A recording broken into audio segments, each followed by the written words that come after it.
నీ తండ్రి, నువ్వు నమ్ముకున్న దేవుడు ఎలాంటివాడు నీకు తెలియాలి. నువ్వు ఎలాంటి దేవుడిని నమ్ముకున్నావు, ఏ దేవుని నువ్వు ఆశ్రయిస్తున్నావు.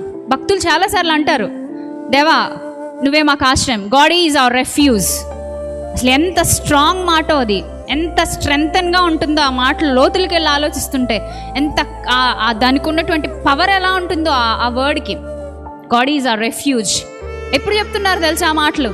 ప్రతికూల పరిస్థితుల్లో, ఇబ్బందుల్లో చెప్తున్నారు, ఇరుకు సమస్యల మధ్య చెప్తున్నారు, అనుకున్నవేవి జరగకుండా అన్ని తారుమారు అయిపోయినప్పుడు చెప్తున్నారు.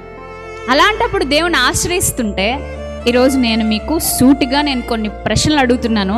నిజంగా మీరు దేవుణ్ణి ఆశ్రయిస్తున్నారా?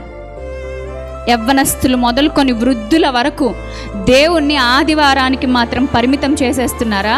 లేదా దేవునిని దేవునిగా గుర్తించేంత పెద్ద మనసు మీకు సంఘానికి వచ్చిన తర్వాత అలవడిందా? ఇది నా స్ట్రైట్ క్వశ్చన్. నాకు నేను వేసుకున్నాను, మీకు కూడా వేస్తున్నాను.